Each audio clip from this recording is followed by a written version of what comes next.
big this is. This is really nice. Look at this.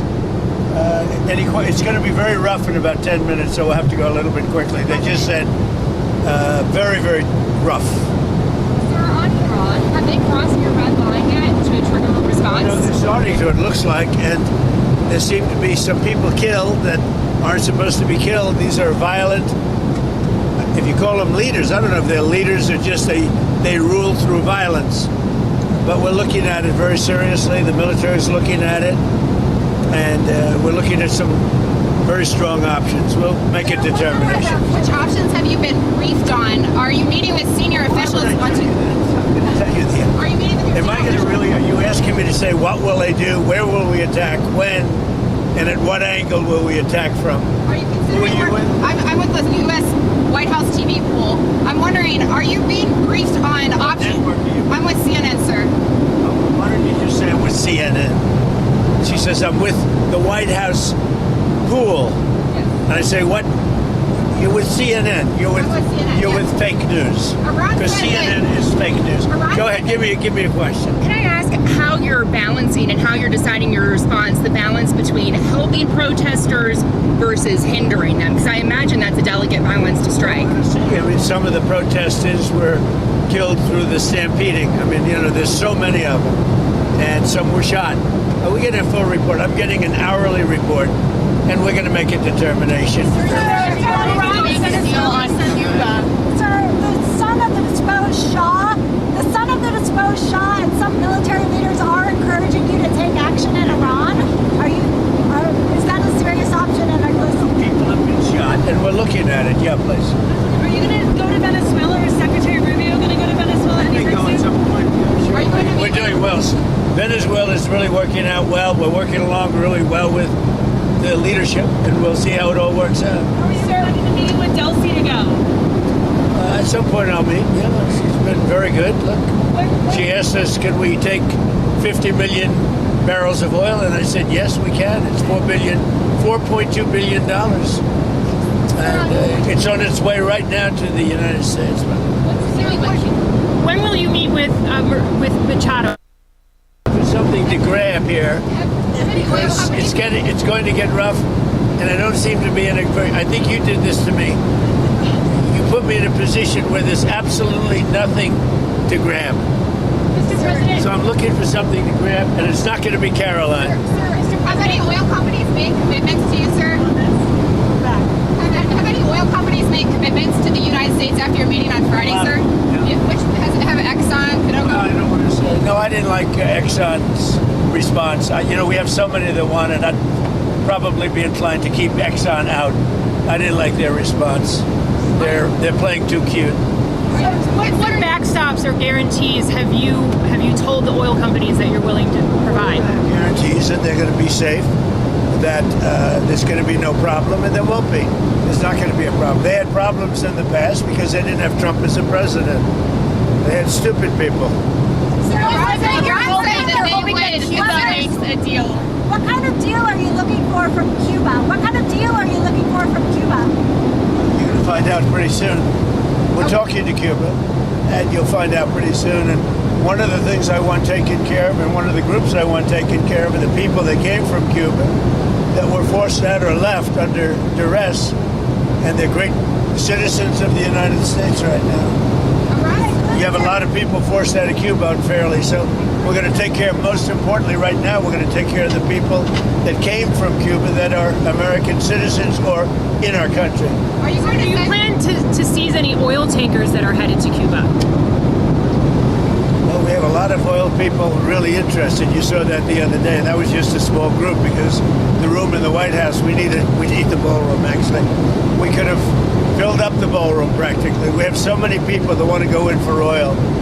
So you saw some great companies. Are you going to send Starlink to Iran, sir, to help the people in the ground with the internet blackout for more than 72 hours? We're going to be talking about that. We may get the internet going, if that's possible. Are you talking to Musk We about may it? speak to Elon, because as you know, he's very good at that kind of thing. He's got a very good company. So we may speak to Elon Musk. And in fact, I'm going to call him as soon as I'm finished with you. Just quickly, Iran said that they would consider military and commercial bases as legitimate targets if you struck. Are you concerned about? If they do that, we'll consider things targets they wouldn't believe. If they do that, we will hit them at levels that they've never been hit before. And they won't even believe it. Do you think I have options that are so strong. So I mean, if they did that, it'll be met with a very, very powerful force. Do you think Iran takes your threats seriously? I think so. Don't you think so, CNN? Don't you think so? Wouldn't you say that they probably do at this point? After going through it for years with me, being hit, Soleimani, al-Baghdadi, the Iran nuclear threat wiped out. Don't you think, and then you just had Venezuela, don't you think, she says, CNN, do you think they take your threat seriously? Wouldn't you say they do after all of the things we've done? What a stupid question. Are you coordinating with allies on the response to Iran? Mr. President, when will you meet with Maria Corina Machado this week? I don't know. I hear Tuesday or Wednesday. I look forward to that. Have you named your board of peace for Gaza yet? Where do those plans We have a stand? board of peace that's being formed, but essentially it's the most important leaders of the most important nations.